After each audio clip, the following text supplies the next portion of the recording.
Imagina que você nasce em 1890. Você nasceu na Europa Ocidental em 1890 e você, desde criança, ouviu um discurso de que o liberalismo e a democracia eram a solução para o mundo. E aí, em 1914, você já está com seus 24 anos.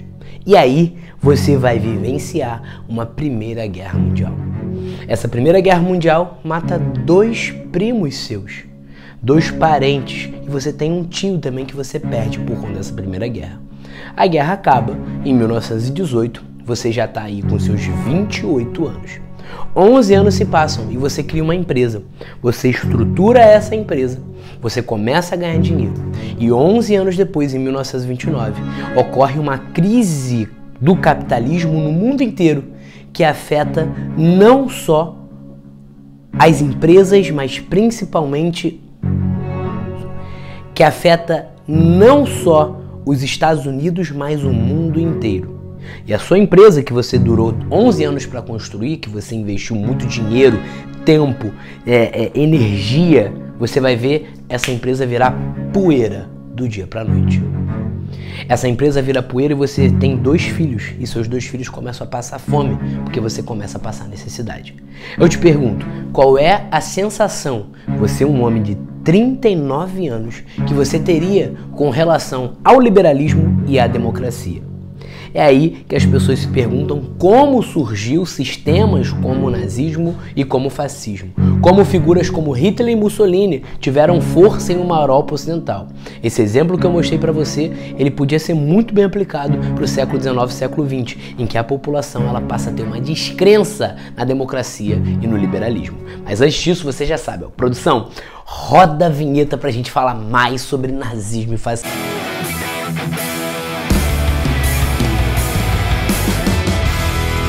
Fala minha galera, SOS História, professor Pedro Riccioppo. Se você ainda não se inscreveu no canal aqui do YouTube, estamos com mais um vídeo top demais pra vocês, top demais.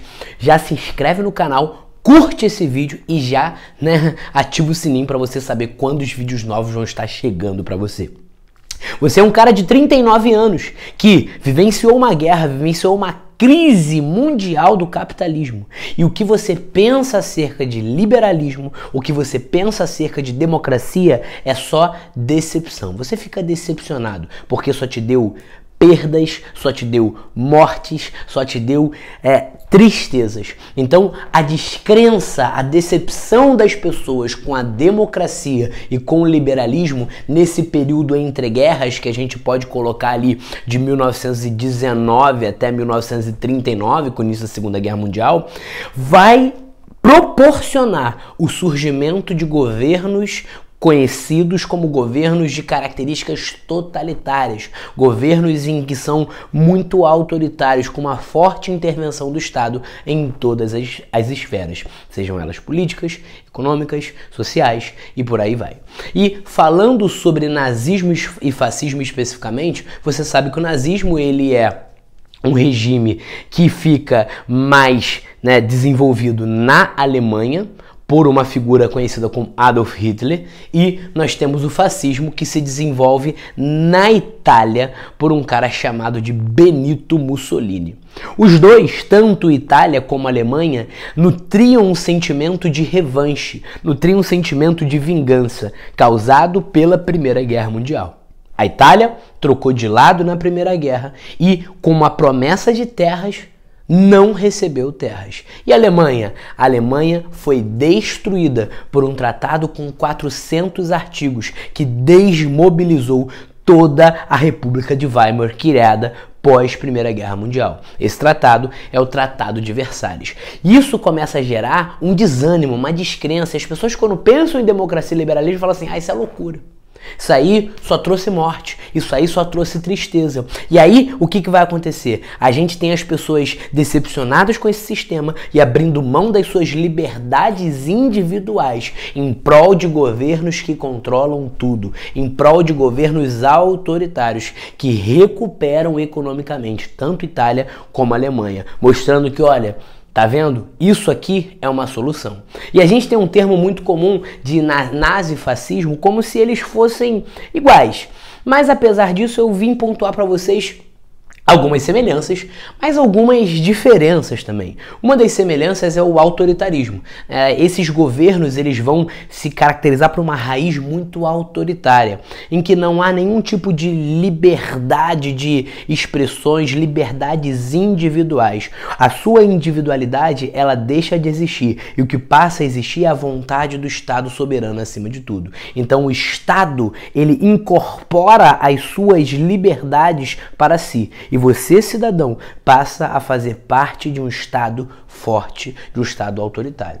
Isso, inclusive, vai ser muito comum se você olhar, por exemplo, o símbolo do fascismo, aquela arma lá do Império Romano, que são vários feixes que amarrados formam uma arma forte, que tem a parte superior laminada. Então, aqueles feixes unidos, né, que podem representar os cidadãos, eles vão, unidos, vão mostrar que eles conseguem formar algo mais forte, que seria, no caso, o exemplo do Estado. Então, tanto o nazismo como o fascismo são completamente autoritários, né, usam ali muito do autoritarismo, muito de uma intervenção do Estado. Eles são nacionalistas também. Provavelmente você pode confundir o termo nacionalista com patriotismo. O nacionalismo e o patriotismo eles são diferentes. O patriotismo é o amor pela sua pátria, mas o nacionalismo é uma identificação tão forte com uma etnia, com uma nação, que você, se precisar prejudicar outras em prol da sua, você vai fazer.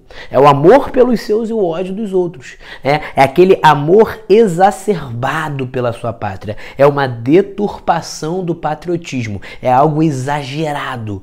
Então esse nacionalismo ele é muito perigoso. E aí, motivados por esse sentimento de revanche, motivados por esse sentimento de ódio ali que vai ser colecionado pós Primeira Guerra Mundial, esse nacionalismo vai ser cada vez mais forte. Uma outra característica é o unipartidarismo. A gente vai ver que a gente tem, tanto no nazismo como no fascismo, um único partido. Se você vê, por exemplo, o Estado Novo de Vargas, e isso já destaca o próprio Vargas do fascismo e do nazismo, o Vargas no Estado Novo ele não possibilita a existência de partidos. Não tem nenhum, nem dois, não tem nenhum. Nenhum. A Constituição de 1937, ela não cria partidos. Beleza? Aqui, no nazismo e no fascismo, é uma semelhança à criação de um partido. No caso, o Partido Fascista Italiano e o Partido Nazista, né? O Partido Nacional Socialista dos Trabalhadores Alemães. Beleza, agora a gente tem também uma grande ênfase ao militarismo. Olha só, a gente tem uma ênfase muito forte ao militarismo.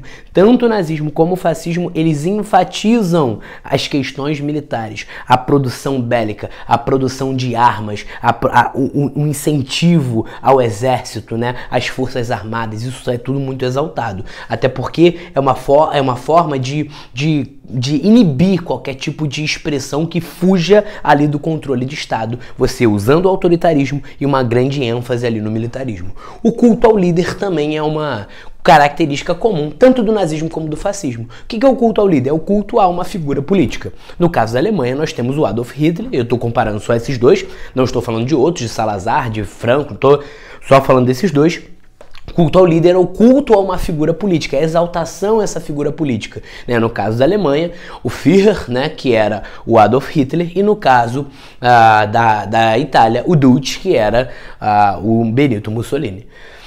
Outra característica muito comum desses caras é o anticomunismo. E aí tem muita gente que fala assim, olha, o fascismo, o nazismo, eles são de esquerda, muito cuidado, né? Tanto o nazismo como o fascismo, eles têm como seus inimigos comuns o anticomunismo. Eles vão perseguir esses caras por toda a história ali do fascismo na Itália, né? Os camisas negras, eles perseguiam os comunistas. Assim como a SA e a SS também na Alemanha perseguiam os comunistas. Então eles têm uma grande característica de se opor aos comunistas, até porque tanto o nazismo como o fascismo não tem como crença, não acredita na luta de classes. Eles acreditam pelo contrário, eles acreditam numa harmonização da sociedade em que o Estado ele controla tudo. O Estado ele controla tudo e dentro desse Estado a gente não tem a presença de luta de classe em momento algum. Você abre mão das suas liberdades individuais e por mais que você não esteja em grupos semelhantes, você não está servindo para os seus interesses. Você está servindo para os interesses do Estado. Por mais que não haja necessariamente uma igualdade social, não é isso que eu estou querendo dizer, mas há uma harmonização social em que as pessoas, como um todo, no nazismo e no fascismo, elas trabalham para fortalecer e para engrandecer a presença do Estado. E aí, gente, eu tenho que ressaltar a grande importância de você não achar que, olha, o Hitler ele teve algo de diferente porque ele conseguiu, né, as pessoas, tem vários livros aí que exaltam, né, a mente de Hitler, o carisma de Hitler, bobeira, né, o Hitler ele é fruto de um meio, esse meio é um meio de crise, de decepção, de muita crise política e econômica, então ele vai ser, né, engrandecido por conta do seu contexto. Beleza? Show de bola? E o antiliberalismo também é uma característica desses caras. E quando eu falo antiliberalismo, eu estou me referindo mais às questões políticas, né? Eu não estou falando ao liberalismo econômico. Nós temos um Estado totalitário que controla tudo, né? Tudo dentro do Estado, nada fora do Estado, mas muito cuidado. O antiliberalismo aqui é um antiliberalismo político, beleza? Não é um antiliberalismo econômico.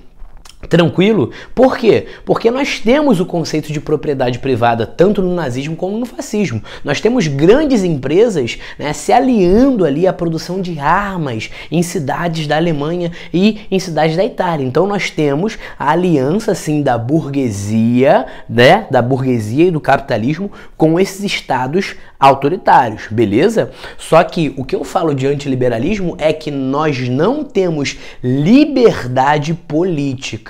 Nós temos um governo autoritário com uma intervenção muito forte do Estado e com esse autoritarismo na intervenção, beleza? Então muito cuidado que esse termo antiliberalismo não é que eles não sejam aliados às ideias capitalistas, eles tinham completamente liberdade para a propriedade privada, tá? Eles não negligenciam, não negam a propriedade privada. E aí isso é um dos fatores que inclusive diferencia esses aqui, que a gente precisa apontar, né? Tem muita gente, não, mas eles são... Não, eles não são iguais. Porque o comunismo ele vai refutar a existência de propriedade privada. Há uma coletivização da propriedade privada no processo ali de transição do socialismo para o comunismo. Nesse caso aqui, esses caras, né, para eles é tudo ok, tudo bem a propriedade privada e a aliança com grandes empresas para fortalecer o Estado. Então o antiliberalismo não é um antiliberalismo econômico, mas político. A gente precisa saber diferenciar isso, beleza? E totalitarismo, como eu falei,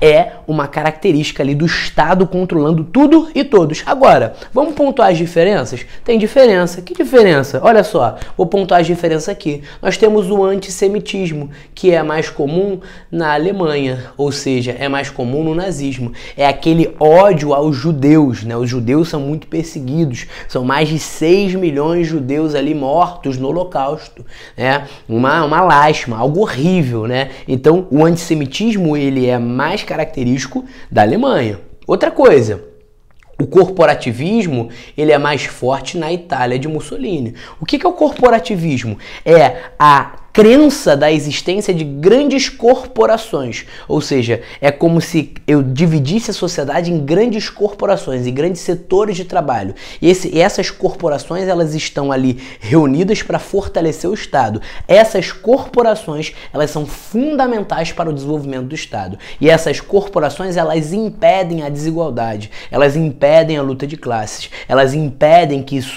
sobressaia qualquer tipo de aspiração ali às ideias comunistas. Então, mais uma vez, a gente reforçando essa questão. Olha só, o corporativismo, então, a ideia de vários corpos ali, né, corporações, que é uma ideia muito proveniente lá da Idade Média, lá do Renascimento comercial, com as chamadas corporações de ofício. Eu divido a sociedade em várias corporações, né, em vários grupos, e essas pessoas, esses setores de trabalho, vão se aglutinar nesses grupos, propondo e defendendo sempre os mesmos interesses, não abrindo margem para interesses individuais. Olha só, a gente tem uma grande diferença aqui, e essa eu posso talvez afirmar que é uma diferença muito forte na Alemanha, tá? A questão racial, na minha concepção, é o que mais destaca a Alemanha da Itália.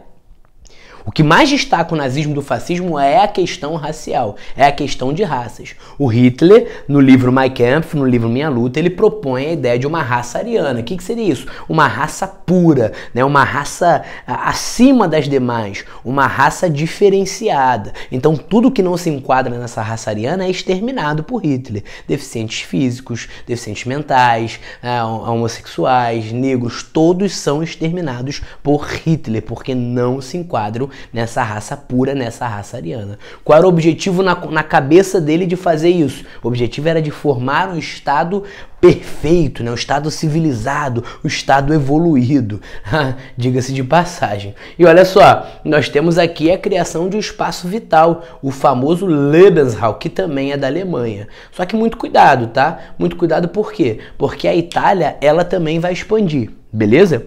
O Hitler vai expressar isso com mais clareza, a ideia do espaço vital, o espaço necessário para sobreviver, para viver. E aí o Hitler fala, olha, para a Alemanha voltar a ser grande, voltar a ser poderosa, é necessário um espaço vital, é necessário a anexação de outros territórios. Então a gente vai ver uma Alemanha anexando vários territórios, mas a Itália também tem a grande anexação de territórios também. Ela também vai expandir para regiões como a África, enfim, né? Nós temos a expansão italiana para outras regiões também.